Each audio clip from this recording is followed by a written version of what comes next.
Hey guys, this is Preeti. Welcome back to my channel. दोस्तों, आज हम बात करने वाले हैं एक 2018 रिलीज्ड साइकोलॉजिकल मिस्ट्री थ्रिलर के बारे में जिसका नाम है व्हाट कीप्स यू अलाइव। इस कहानी की शुरुआत होती है एक लेस्बियन कपल जूल्स एंड जैकी को दिखाते हुए जो अपनी फर्स्ट वेडिंग एनिवर्सरी सेलिब्रेट करने कहीं घूमने जाने का प्लान बनाते हैं। अब इस मामले में दोनों की ही चॉइस काइंड ऑफ सिमिलर थी। दोनों को ही सुनसान और पीसफुल प्लेसेस बहुत पसंद थे। तो जैकी उसी हिसाब से सारी प्लानिंग रेडी करती है और एक दिन सुबह सुबह जूल्स को लेकर पहुंच जाती है घने जंगल के अंदर छुपा एक रिमोट केबिन में, जो असल में कभी उसके दादू का हंटिंग केबिन हुआ करता था। जैकी बिल्कुल श्योर थी ये जगह जूल्स को पसंद आएगी ही, और होता भी वही। वो तो इतना खुश हो जाती है कि हमेशा के लिए यहीं पर रह जाने का फैसला कर लेती है। बच्चों की तरह घूमने लगती है पूरे घर में। But on the other hand Jackie थोड़ा सा ऑफ लग रही थी। चुपचाप लेक के पास जाके खड़ी थी वो। शायद बचपन की कोई याद सता रही थी उसे। लेकिन जब जूल्स उससे पूछती है क्या बात है, वो बात को घुमा देती है। कहती है उसे इस टूटे हुए बोट हाउस को देखकर खराब लग रहा है। जूल्स को बात और तो लगती है, लेकिन वो ज्यादा कोई सवाल जवाब नहीं करती। दोनों घर के अंदर आ जाते हैं और बाकी का दिन उनका वहीं पर बीतता है। शाम को जैकी एक अजीब सा गाना स्टार्ट करती है जिसका लिरिक्स बहुत ही डार्क था और वाइल्ड भी। ऐसा लग रहा था जैसे ये गाना किसी खूंखार जंगली जानवर ने लिखा हो। जूल्स इसका कोई मतलब तो समझ नहीं पाती, लेकिन न जाने क्यों उससे गूज़ बम्प्स आने लगे थे। बहुत ही अजीब सा एक डर काबू करने लगा था उस पर। तो वो इंटीमेसी के बहाने जैकी से उसका गिटार छीन लेती है और ये सीन यहीं पर एंड हो जाता है। लेकिन कुछ देर बाद अचानक ही उन्हें अपने घर के सामने बहुत तेज रोशनी नजर आती है। कोई गाड़ी आकर रुकी थी वहां। अब इतने रात के ऐसे सुनसान जगह पर किसी का आना नॉर्मल बिल्कुल भी नहीं था, स्पेशली जब किसी को पता ही नहीं था कि वो लोग यहाँ हैं। जूल्स तो काफी नर्वस हो जाती है, लेकिन जैकी उसकी एक नहीं सुनती। झट से बाहर भागती है चेक करने। फॉर्चुनेटली ये कोई इंट्रूडर नहीं था, बल्कि सैरा थी, जैकी की चाइल्डहुड फ्रेंड। लेक के उस पार ही रहती है वो। उसका रोज का आना जाना होता है इस रास्ते से, लेकिन पिछले कई सालों में उसने कभी इस घर में लाइट जलते हुए नहीं देखा। इसलिए आज जब देखा तो उसे लगा जरूर घर को लवारिस सोचकर किसी ने कब्जा कर लिया होगा इस पर। तो वो आ गई देखने। विजिबली अपनी चाइल्डहुड बेस्ट फ्रेंड से मिलकर काफी एक्साइटेड थी सैरा। जैकी उससे जूल्स को भी इंट्रोड्यूस करती है, लेकिन न जाने क्यों वो बार बार जैकी को मेगन बुला रही थी। पहले तो जूल्स कुछ समझ नहीं पाती, फिर उसे पता चलता है जैकी का असली नाम वही है जो उसे पता है वो झूठा है। अब ये कोई छोटी बात तो थी नहीं। जूल्स के मन में बहुत सारे सवाल जागने लगे थे, शक भी पैदा होने लगा था। लेकिन उनमें से सबसे इम्पोर्टेंट जो सवाल था वो था क्यों जैकी ने अपना असली नाम छुपाया। पूरी रात यही सोच सोच कर नींद नहीं आती जूल्स को। तो सुबह होते ही वो एक लॉन्ग वॉक पे निकल जाती है, जैकी को कुछ बताए बिना ही। एक्चुअली उसे कुछ वक्त अकेले में बिताना था, लेकिन आखिरकार जैकी उसे ढूंढ ही लेती है और बैठ जाती है सारा कंफ्यूजन क्लियर करने। नहीं तो उसे भी चैन कहाँ मिल रहा था। वो बताती है हाँ ये सच है कि बचपन में उसका नाम मेगन हुआ करता था, लेकिन जैसे जैसे वो बड़ी होती गई उसने अपने आप को पहचाना और जाना कि वो एक गे है। तब वो और इस नाम से रिलेट नहीं कर पाई, इसीलिए उसने अपना नाम बदल लिया। दूसरे शहर में जाकर एक नई आइडेंटिटी से लाइफ स्टार्ट किया। बात बहुत ही सिंपल थी और काफी साल बीत भी चुके थे, इसीलिए उसे जूल्स को बताना इम्पोर्टेंट नहीं लगा। That's all. इसमें कोई छुपाने वाली बात है ही नहीं। जैकी की बातें सुनकर फाइनली जूल्स को भी तसल्ली आ जाती है और उसका गुस्सा ठंड पड़ जाता है। और तो और जैकी उसे गिफ्ट भी देती है, एक पेंडेंट जिसमें उन दोनों का एक प्यारा सा फोटो भी था। अब कोई अगर इतने प्यार से मनाए तो कोई नाराज कैसे रह सकता है। एक्चुअली जैकी से ज्यादा दिन नाराज तो जूल्स वैसे भी रह नहीं पाती, खुद से ज्यादा प्यार जो करती है उससे। तो दोनों अपना अपना मूड चेंज करने के लिए कुछ इंटरेस्टिंग करने का सोचते। उस कैबिन में बहुत सारे गन्स थे, तो जैकी शूटिंग प्रैक्टिस करने की सोचती है, लेकिन शायद वो जैम हो चुके थे, इसीलिए जूल्स से ट्रिगर पुश ही नहीं होता। सरप्राइजिंगली उसी सेम गन से जैकी एक के बाद एक निशाना लगा देती है। जूल्स को तो पता ही नहीं था वो इतनी अच्छी शूटर है। बाद में जब वो जैकी से पूछती है उसने ये सब कहाँ सीखा, तब जैकी बताती है उसके पापा एक बहुत अच्छे हंटर थे। बचपन में स्कूल के छुट्टियों में वो उनके साथ अक्सर यहाँ आया करती थी, तभी उन्होंने ही सिखाया था, क्योंकि उनका कहना था जीने के लिए ये भी जरूरी है। घर आने के बाद जैकी जूल्स को अपने बचपन का एक अजीब किस्सा सुनाती है। कहती है जब वो सिर्फ 10 साल की थी तब ऐसे ही एक दिन जंगल में घूमते वक्त उसे एक भालू ने चेस किया था और वही उसका पहला शिकार बना। जैकी का निशाना तब भी बिल्कुल ऑन पॉइंट था, लेकिन उस एक गोली से वो भालू नहीं मरता, बेचारा पड़े पड़े छटपटाता रहता है। तो जैकी को उस समय जो ठीक लगा उसने वही किया। दूसरी बार उसे शूट करने की कोशिश करी ताकि उसे उस दर्द से छुटकारा मिल जाए, लेकिन उससे काम नहीं बना। उसकी गन जैम्ड जो हो चुकी थी, सिवाय वहां खड़े खड़े उस भालू को तड़पते चीखते चिल्लाते हुए देखने के, वो भी अगले 20 मिनट तक। उस दिन जैकी के पापा ने उसे लाइफ का एक बहुत बड़ा लेसन सिखाए थे कि उन्हें बस उसी को मारना चाहिए जिससे वो जिंदा रह सके। What keeps you alive. वो भालू उनका टारगेट कभी नहीं था, लेकिन उसका मरना बेकार भी नहीं गया। अगले 2 हफ्ते तक बाप बेटी का मील बना वो, एंड इन दैट वे उनके जिंदा रहने का एक सप्लाई बन गया। Wild right? जूल्स को भी एग्जैक्टली यही लगा था। बट अगेन सबकी सोच अलग होती है, उनकी परवरिश अलग होती है, तो उनके लाइफ को देखने का नजरिया भी तो अलग ही होगा ना। जूल्स इस बारे में ज्यादा ध्यान नहीं देती। काफी रात हो चुकी थी तो दोनों सो जाते हैं। बट नेक्स्ट डे जब उसकी नींद टूटती है तो वो देखती है जैकी बेड पे नहीं है। जब वो उसे कॉल करने जाती है तो उसे उसका वॉइस मैसेज मिलता है जिसमें जैकी बताती है कि वो मार्केट गई हुई है, उसे लौटने में थोड़ा वक्त लग सकता है। अब जूल्स बेचारी अकेले क्या करे, वो भी फ्रेश होकर निकल पड़ती है और लेक के पास खड़े रहते वक्त अचानक ही एक आइडिया आता है उसके दिमाग में कि क्यों ना वो लेक के उस पार जाकर सैरा से मिलकर आए। अब ऐसा थॉट उसके दिमाग में क्यों आया उसे नहीं पता। शायद उसके सबकॉन्शियस माइंड में कहीं ना कहीं जैकी के खिलाफ कोई डाउट रह गया था, या फिर ऐसे ही, गॉड नोस। कारण जो भी हो, लेकिन वहां जाना जूल्स के लिए फायदेमंद ही साबित होता है, क्योंकि वहां उसे जैकी के बारे में एक और राज का पता चलता है। एक्चुअली वहां जूल्स को जैकी की एक फोटो दिखती है जिसमें सैरा के साथ एक और लड़की भी थी। जब जूल्स सैरा से पूछती है उसे पता चलता है ये जेनी है। बचपन में ये तीनों बेस्ट ऑफ फ्रेंड्स हुआ करते थे, लेकिन जेनी अब उनके बीच नहीं रही। इनफैक्ट ये फोटो जिस दिन लिया गया था उसके ठीक 2 हफ्ते बाद ही उसकी मौत हो गई थी, एक एक्सीडेंट में। सैरा को काफी सरप्राइजिंग लगता है जूल्स इस बारे में कुछ नहीं जानती ये देखकर, क्योंकि ये उसके और जैकी की लाइफ का एक बहुत बड़ा लॉस था। ऑन द अदर हैंड ये सब सुनकर जूल्स खुद भी बिल्कुल शॉक्ड हो चुकी थी। उसे भी समझ नहीं आ रहा था जैकी इतनी सारी बातें उससे छुपाई क्यों। जेनी की जिक्र तो उनके बातचीत में कई बार हो चुकी है, लेकिन उसके डेथ के बारे में तो जैकी ने कभी कुछ नहीं कहा। क्यों? जूल्स के मन में एक के बाद एक शक पैदा होने लगा था और वो खुद से ही उनसे काउंटर करने लगी थी। एक जंग शुरू हो चुकी थी उसके दिल और दिमाग के बीच। इसे ऐसा लग रहा था जैसे वो इस जैकी को जानती ही नहीं। घर आके भी बाकी का दिन मूड ऑफ ही रहता है उसका। जैकी को लौटने में सच में बहुत लेट हो चुकी थी और शायद वो टायर्ड भी थी, इसीलिए वो कुछ नोटिस नहीं करती। बट नेक्स्ट डे जूल्स से और रहा नहीं जाता। जब दोनों वॉक पे निकलते हैं तब वो जैकी को कन्फ्रंट कर ही लेती है, लेकिन उसके लिए उसे ये भी बोलना पड़ता है कि वो सैरा के घर गई थी, वो भी जैकी के एब्सेंस में, जो जैकी को बिल्कुल भी पसंद नहीं आता। मगर वो जूल्स के सवालों को इग्नोर भी नहीं कर पाती। कहती है उसने कभी उस एक्सीडेंट के बारे में शेयर नहीं करी क्योंकि वो खुद उस दिन को याद करना ही नहीं चाहती। उसके लाइफ का सबसे दर्दनाक हादसा था वो, जिसके लिए आज भी वो अपने आप को ही गुनहगार मानती है। एक्चुअली बचपन में उन तीनों का ही सबसे फेवरेट पास टाइम था इस लेक में स्विमिंग करना। तो ऐसे एक दिन जब तीनों एक साथ थे तो जेनी ने जैकी को चैलेंज किया कि वो उससे आगे इस लेक को पार कर सकती है। दोनों ने रेस लगाई, लेकिन कुछ दूर जाते ही जैकी को क्रैम्प्स आने लगे और वो रुक गई।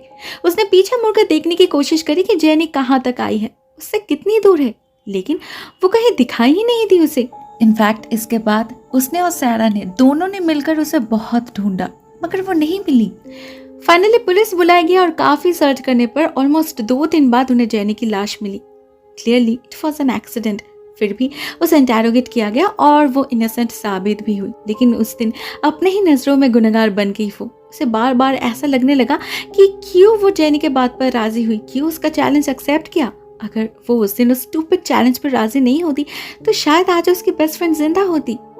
उन यादों को फिर से याद करके बहुत रोने लगी थी जैकी, जिसे देखकर जूल्स को भी बहुत खराब लगता है। उसे रियलाइज होता है किसी और की बातों में आकर अपनी पत्नी पर शक करके उसने ठीक नहीं किया, लेकिन वो भी क्या करे।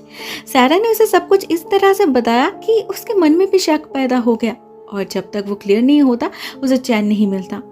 वैसे जो हुआ वो अच्छे के लिए ही हुआ, एटलीस्ट जूल्स को तो यही लग रहा था। सब कुछ जानकर वो जैकी को और अच्छे से और करीब से समझ पा रही थी। ऑन द अदर हैंड अपना गम शेयर करके जैकी भी काफी लाइट फील कर रही थी। तो दोनों ही खुश थे, तो जैकी उसे अपना फेवरेट स्पॉट दिखाने ले जाती है जो कि एक क्लिफ के ऊपर था, और वहां से जो नजारा दिखाई दे रहा था वो वाकई में बेमिसाल था। जूल्स तो बोलती ही बंद हो चुकी थी उस खूबसूरती को देखकर। लेकिन ठीक इसके बाद ही जैकी कुछ ऐसा करती है जो बिल्कुल ही अनएक्सपेक्टेड था। वो जूल्स को क्लिफ से धक्का मार देती है, जिससे जूल्स नीचे गिर जाती है एंड पॉसिबली ऑन स्पॉट उसकी डेथ भी हो जाती है। मगर ये कोई एक्सीडेंट नहीं था और ना ही कोई इम्पल्सिव एक्ट था, बल्कि ये तो एक सोचा समझा चाल था जैकी का, जो शायद उसने यहाँ आने से पहले ही प्लान करके रखा था। और जिस तरह से वो जूल्स के लाश को देख रही थी, उसके मोशनलेस आंखों को देखकर ये भी लग रहा था कि उसके दिल में जूल्स के प्रति कभी कोई फीलिंग्स था ही नहीं। उनका प्यार, उनका रिश्ता, वो सब कुछ एक झूठ था, एक नाटक। मगर क्यों? इसका जवाब हमें तुरंत नहीं मिलता, बल्कि आगे तो हमें जैकी का एक और ही रूप देखने मिलता है। सबसे पहले वो घर वापस जाती है और अपना शर्ट चेंज कर लेती है, क्योंकि वो फट चुका था जूल्स के नाखून से। बेचारे गिरते वक्त उसे ही अपना सहारा बनाने की कोशिश करी थी। इसके बाद हम देखते हैं जैकी पुलिस को कॉल करने की तैयारी कर रही है, ताकि जूल्स के डेथ को एक एक्सीडेंट का तकमा दे पाए। और उनसे कैसे क्या बोलना है वो उसे बहुत अच्छे से पता था। इनफैक्ट उसका ही तो प्रैक्टिस कर रही थी। वो मिरर के सामने खड़े ऐसा प्रिटेंड कर रही थी जैसे बहुत दुखी है, वो रो रो कर हाल बेहाल हो चुका है उसका। फिर उसी रिहर्सल को कंटिन्यू करते हुए वो जंगल के उस स्पॉट तक जा पहुंचती है जहाँ जूल्स की लाश पड़ी थी। वो वहीं से कॉल करना चाहती थी ताकि पुलिस अगर उसका लोकेशन ट्रैक करे तो कोई प्रॉब्लम ना हो। मगर वहां पहुंचकर उसका सारा प्लानिंग बर्बाद हो जाता है जब उसे वो जगह खाली मिलती है। जूल्स की लाश नहीं थी वहां, सिर्फ खून से लथपथ उसका लॉकेट पड़ा था जो जैकी ने ही उसे गिफ्ट किया था। इसका मतलब जूल्स जिंदा है। अब ऐसे किसी सिचुएशन के लिए बिल्कुल भी तैयार नहीं थी जैकी। उसे तो लगा था उसने काम खत्म कर दिया है, तो इनिशियली वो बहुत घबरा जाती है अब क्या होगा ये सोचकर। मगर बहुत शातिर खिलाड़ी है, इसलिए खुद को बहुत जल्द संभाल भी लेती है और मन ही मन तय कर लेती है उसका अगला स्टेप क्या होगा। इन द मीन टाइम हम जूल्स को देखते हैं घायल हालत में भटकते हुए। हाँ, वो जिंदा तो थी लेकिन सीवियरली वुंडेड भी। मल्टीपल जगह से खून बह रहा था उसका, हाथ टूट चुका था, पैर पे चोट लगी थी, इवन बेचारी का फेस भी डिस्टॉर्टेड हो चुका था। ठीक से कुछ भी देख नहीं पा रही थी वो, और ना ही कुछ सोच पा रही थी। ऐसे में अचानक ही जब उसे जैकी की आवाज सुना देती है तो उसका फर्स्ट रिएक्शन होता है डर। ऑब्वियसली वो झट से एक चट्टान के नीचे छुप जाती है और वहीं से छुपकर देखती है जैकी रो रही है, उससे माफी मांग रही है और कह रही है उसे नहीं पता उसे क्या हो गया, लेकिन वो बिल्कुल भी इंटेंशनल नहीं था। She is really sorry. उसका रोना देखकर तो एक पल के लिए जूल्स को भी लगता है कि शायद वो जेन्युइनली गिल्टी फील कर रही है, तो वो उसके पास जाने की सोचती भी है। लेकिन जब अगले ही पल जैकी का एक्सप्रेशन बदल जाता है और वो रोना धोना बंद करके जूल्स को गाली देने लगती है, तब जूल्स को एक दूसरा झटका लगता है, क्योंकि वो समझ जाती है जैकी एक साइकोपैथ है, नॉर्मल नहीं है वो, और ना ही उसने गलती से उसे धक्का दिया था। वो सच में ही मारना चाहती है उसे। इस चीज को रियलाइज करते ही एक और जंग शुरू हो जाती है जूल्स के अंदर। उसे यकीन ही नहीं आ रहा था जैकी ऐसा कुछ कर सकती है, वो इंसान जिसे वो खुद से भी ज्यादा प्यार करती है। देखते देखते रात हो जाती है, मगर जैकी का ढूंढना बंद नहीं होता। वो अंधेरे में भी बिल्ली की तरह अपना शिकार का पीछा कर रही थी। इनफैक्ट वो तो लिटरली चैलेंज करती है जूल्स को कि वो इस जंगल को अपने हथेली की तरह पहचानती है। कब तक छुपी रहेगी वो, आज हो या कल वो उसे ढूंढ ही लेगी। इन बातों को कहते वक्त जैकी का चेहरा बिल्कुल किसी पागल खूनी की तरह लग रहा था, जिसे देखकर जूल्स सच में डर जाती है। किसी तरह खुद को छुपा के रखती है पेट के नीचे। नहीं तो उसे पता था जो काम वो एक बार में नहीं कर पाई वो दूसरी बार में अधूरा नहीं छोड़ेगी, जरूर खत्म कर देगी उसे। उधर जैकी के दिमाग में भी एग्जैक्टली यही चल रहा था। वो पागलों की तरह ढूंढ रही थी उसे, लेकिन अचानक बारिश शुरू हो जाती है तो कैबिन में उसे लौटना ही पड़ता है, जिससे जूल्स को मौका मिल जाता है थोड़ी देर चैन से बैठने का। उसके पूरे शरीर में दर्द हो रहा था। एक्सेसिव ब्लीडिंग की वजह से वो डिसोरिएंटेड फील कर रही थी। ऊपर से पिछले कई घंटों से इस चूहे बिल्ली के खेल को खेलते खेलते उसकी बची कुची एनर्जी भी खत्म हो चुकी थी। तो जैकी के जाते ही वो थकान की वजह से बेहोश हो जाती है। लेकिन अगली सुबह जब उसका होश लौटता है तब तक उसका दर्द दुगना हो चुका था। वो किसी तरह बारिश के पानी से अपना प्यास बुझाती है और आगे की तरफ चलना शुरू कर देती है। वो किस तरफ जा रही थी उसे कोई आइडिया नहीं था। उसे तो बस जैकी से दूर जाना था, लेकिन उसे ये पता नहीं था कि जैकी भी ऑलरेडी अपने शिकार पे निकल पड़ी है, वो भी पूरे तैयारी के साथ। लेकिन इस बार वो और जूल्स को आवाज नहीं लगाती, क्योंकि वो समझ चुकी थी उसे बातों से मैनिपुलेट करना और पॉसिबल नहीं होगा। तो वो चुपचाप बिल्ली की तरह उसे ढूंढने लगी थी। कुछ देर रोड के साइड जाके खड़ी भी रहती है वो, इस उम्मीद में कि अगर जूल्स भागने की कोशिश करे तो उसे यही रास्ता अपनाना होगा। लेकिन असल में तो जूल्स को इस डायरेक्शन का पता ही नहीं था। वो तो बस चलते जा रही थी, जिससे फाइनली वो घर यानी कि उस कैबिन तक पहुंच जाती है। और जब उसे एहसास होता है घर खाली है, तो वो अंदर जाके सबसे पहले अपना फोन ढूंढती है, जो उसे नहीं मिलता। इवन वाईफाई भी डिस्कनेक्ट कर दिया था जैकी ने। एज द रिजल्ट जूल्स चाहकर भी पुलिस को कांटेक्ट नहीं कर पाती। ऐसे में उसकी लास्ट रिजॉर्ट थी सैरा, लेकिन उससे भी पहले उसे अपनी ट्रीटमेंट करनी थी, ब्लीडिंग बंद करना था। तो वो घर में मौजूद फर्स्ट एड किट और सुई धागे से ही अपने घाव को स्टिच कर लेती है और अल्कोहल से साफ करके निकल पड़ती है सैरा के घर की तरफ। लेकिन फ्रैक्चर्ड हाथ से बोट चलाना आसान नहीं था, बहुत स्लो मूव कर रही थी वो।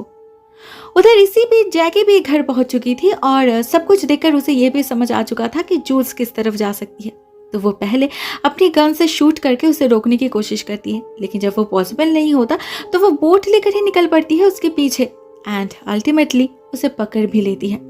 लेकिन तब तक दोनों ही सैरा के घर के काफी करीब पहुंच चुके थे, तो जैकी चाहकर भी वहां कुछ नहीं कर पाती। ऊपर से सैरा के पति डैनियल भी वहीं पर खड़ा था, जो नेक्स्ट डे उनके घर जाने की बात करता है। एक्चुअली उस दिन जब जूल्स उनके घर गई थी तो उसने ही उन्हें इनवाइट किया था, लेकिन इसके बारे में जैकी को कुछ पता नहीं था। अभी पता चला तो वो बात को टालने की कोशिश करती है, कहती है कल शायद नहीं हो पाएगा, उनका दूसरा प्लान है, तो वो लोग किसी और दिन आए। लेकिन जूल्स ऐसा होने नहीं देती।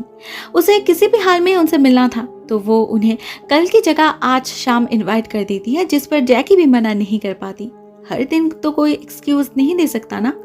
लेकिन इस बात को आसानी से हजम भी नहीं कर पाती वो।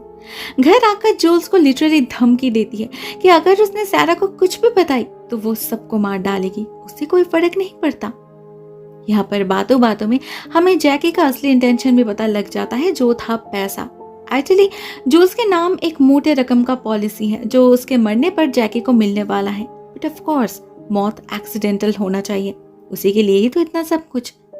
जूल्स उसकी बातें सुन तो रही थी, लेकिन उसे अपने कानों पर ही यकीन नहीं आ रहा था। जिस इंसान के साथ जिंदगी बिताने का सपना देखा था उसने, आज पता चला वो उससे उसकी जिंदगी छीनने का प्लान कर रही है। जूल्स को उससे डर तो लग रहा था, लेकिन कहीं ना कहीं फिर भी उसके दिल में थोड़ी सी उम्मीद तब भी बची थी। वो उसे समझाने की बहुत कोशिश करती है कि वो बीमार है, उसे मदद की जरूरत है और वो उसकी मदद कर सकती है। उनके बीच जो कुछ भी हुआ वो सब कुछ भुला देगी, सब भुलाकर साथ रहेगी उसकी। लेकिन इतना कुछ कहकर भी कोई फायदा नहीं हुआ। जैकी उसके जेन्युइन कंसर्न को उसका डर समझने लगी थी। उसे लग रहा था जूल्स उससे बचने के लिए ये सब कह रही है। तो रिस्पॉन्स में एक बहुत ही शॉकिंग बात रिवील करती है। वो कहती है ये सब वो पहली बार नहीं कर रही। जूल्स से पहले भी एक एरिका नाम के लड़की से शादी हुई थी उसकी, तब वो सिर्फ 19 साल की थी।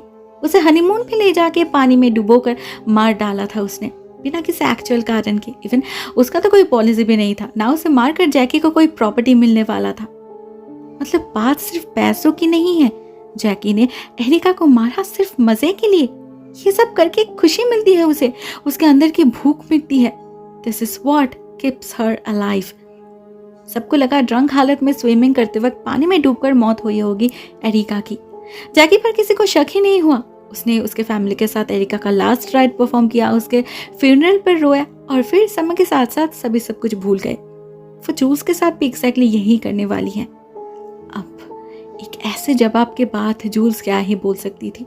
वो तो लिटरली स्टंट हो चुकी थी। बाकी समय और कुछ बोल नहीं पाती वो। उधर 8 बजते ही डैनियल और सैरा आ पहुंचते हैं उनके घर। बाहर से ही हम उनकी कन्वर्सेशन सुन पाते हैं कि सैरा का बिल्कुल भी आने का मन नहीं था यहाँ पर, क्योंकि उसे मेगन यानी कि जैकी बिल्कुल भी पसंद नहीं। वो तो जूल्स को वो मना नहीं कर पाई, इसलिए उन्हें आना पड़ा। अब जैकी को भी भली भांति पता था कि सैरा को उस पर शक है, तो वो पूरा समय उस पर नजर रखती है। एक पल के लिए भी जूल्स के साथ उसे अकेला नहीं छोड़ती। लेकिन फिर एक वक्त ऐसा आता है जब जूल्स और कंट्रोल नहीं होता। वो सैरा को सब कुछ बता देती है और सैरा लिटरली फ्रीक आउट करने लगती है। तब डैनियल बाहर खड़े जैकी से बात कर रहा था। सैरा उसे भागने के लिए कहती है, मगर वो उसके इशारे को समझ पाए इससे पहले ही जैकी समझ जाती है और वहीं पर चाकू के एक वार से डैनियल का गला काट देती है और फिर भागती है सैरा के पीछे। उसके ऊपर चढ़ के उसे तब तक स्टैप करती रहती है जब तक उसका मन न भर जाए और फिर 2 लाशों को इकट्ठा करके उन्हें कुचलना शुरू करती है। कुल्हाड़ी से उनके शरीर के छोटे छोटे टुकड़े करके उन्हें एक प्लास्टिक बैग में भरती है। फिर उसे ले जाती है लेक के बीचों बीच और वहीं पर फेंक देती है। ये सब कुछ वो करती है जूल्स के सामने, उसके साथ इवन सारे घर की क्लीनिंग भी उससे करवाती है। कहती है खून को कभी स्क्रब करना नहीं चाहिए, इससे फ्लोर पर स्क्रैचेस पड़ जाती है, बल्कि स्पंज से ब्लॉट करना चाहिए। इस सब में उसकी नॉलेज देखकर जूल्स काफी हैरान हो चुकी थी। साथ में ये भी समझ चुकी थी कि ये मारना, काटना, निशान मिटाना ये सब जैकी के लिए कुछ नया नहीं है। वो जरूर इससे पहले भी कई बार ये सब कर चुकी है और पुलिस के हाथ से बच भी चुकी है।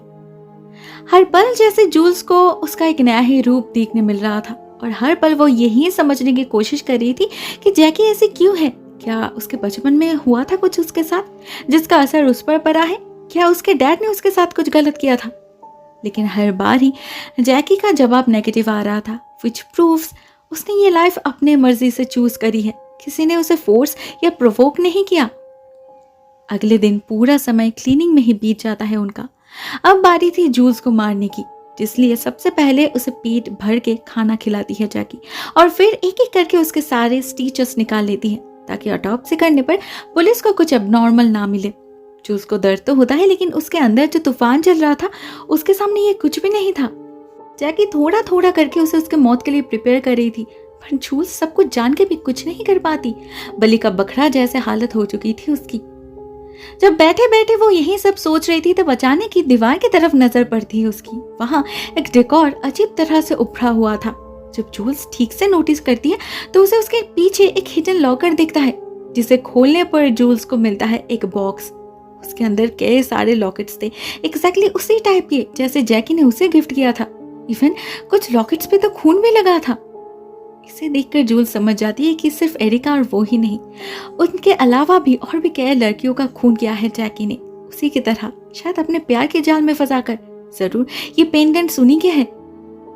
देखते देखते जूल्स का समय भी खत्म हो चुका था तो जैकी उसे लेकर एग्जैक्टली उसी स्पॉट पर वापस चली जाती है, दूसरी बार उसे वहां से फेंकने के लिए।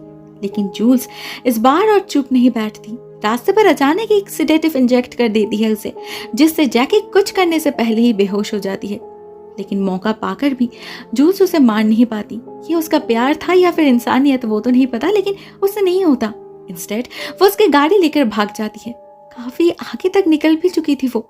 फिर उसे ख्याल आता है अगर आज उसने जैकी को खत्म नहीं किया तो वो कल जरूर उसे ढूंढ निकालेगी और एक दर्दनाक मौत देगी। कोई पुलिस बचा नहीं पाएगी उसे। तो वो हिम्मत जुटाती है और उसी वक्त वापस जाती है, लेकिन वहां उसे जैकी नहीं मिलती। बहुत मुश्किल से मिला एक लौता मौका खो चुकी थी जूल्स। फिर और क्या, फिर से वही चोर पुलिस का खेल शुरू हो जाता है। लेकिन इस बार मन ही मन प्रिपेयर्ड थी वो, उसे पता था उसे क्या करना है। तो जूल्स सबसे पहले कैबिन में वापस जाती है और लैपटॉप में कुछ करती है। फिर जैकी की गन लोड करके उसी का इंतजार करने लगती है। जैकी को वापस आने में ज्यादा वक्त नहीं लगता और जब वो आती है जूल्स उसे गन पॉइंट पे ले लेती है। लेकिन जैकी जैसे साइकोपैथ के आगे वो ज्यादा देर टिक नहीं पाती। आखिरकार जैकी फिर से उसे मारकर बेहोश कर ही देती है और फिर खींचकर उसे ले जाती है उसी स्पॉट पे और जैसे उसका होश लौटता है उसे धकेल कर नीचे फेंक देती है। इसके बाद वो वैसे ही सब कुछ करती है जैसे उसने पिछली बार प्लान किया था। रोते रोते पुलिस को कॉल करती है और एक्सीडेंट का बहाना देकर रिपोर्ट लॉन्च करती है। लेकिन फिर अचानक ही वॉमिटिंग फील होने लगता है जैकी को, तबीयत बिगड़ने लगती है उसकी और तब उसे याद आता है आज उसने इंसुलिन का डोज लिया ही नहीं। टाइप 2 डायबिटिक है वो, गलती से भी दवाई लेना भूल जाए तो हालत खराब हो जाती है उसकी। तो वो जल्दी से कैबिन में वापस जाती है और इंसुलिन का डोज लेती है। फिर उसे नजर आता है वहां उसका लैपटॉप पड़ा है जो उसने तो वहां नहीं रखा था। तो फिर ये चीज यहाँ क्या कर रही है? जैकी को थोड़ा अजीब लगता है तो वो उसे ऑन करती है और करते ही एक 440 वोल्ट का झटका लगता है उसे, क्योंकि वहां उसे जूल्स का एक वीडियो मिलता है जिसमें वो कहती है कि उसे पता है कि शायद आज ही उसका आखिरी दिन होगा, शायद जैकी उसे मार डालेगी, लेकिन वो खुद भी बच नहीं पाएगी। उसने उसके इंसुलिन में हाइड्रोजन पेरोक्साइड मिला दिया है जिससे कुछ ही देर में उसका ब्लड क्लॉट होने लगेगा और उसे स्ट्रोक आ जाएगा। पुलिस से भले ही बच जाएगी जैकी, लेकिन मौत से नहीं। अब ये कोई खाली धमकी नहीं थी। जैकी जब अपने इंसुलिन बॉटल चेक करती है तो उसे सच में एक अननोन स्मेल आता है। वो समझ नहीं पाती इस समय उसे क्या करना चाहिए।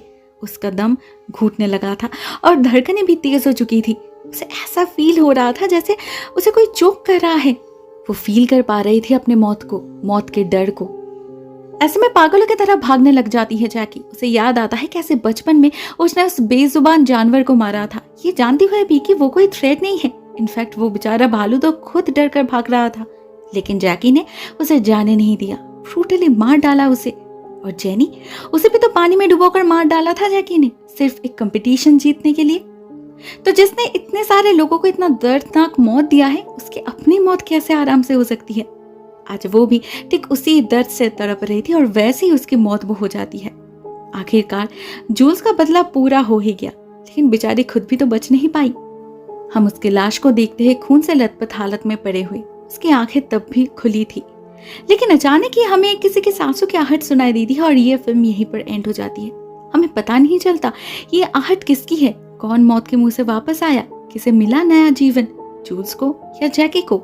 अगर जूल्स को मिला तो फिर ठीक है, लेकिन अगर जैकी फिर से जिंदा हो गई तो पता नहीं और कितने लोगों को मौत के घाट उतारेगी वो। उसके पागलपन के चक्कर में और कितने बेकसूर लोगों की जान जाएगी, गॉड नोस। दोस्तों, ये कहानी यहीं पर एंड हो जाती है। आपको क्या लगता है कौन जिंदा लौटा होगा? कमेंट सेक्शन में अपने थॉट्स शेयर जरूर करना। आज के लिए बस इतना ही दोस्तों।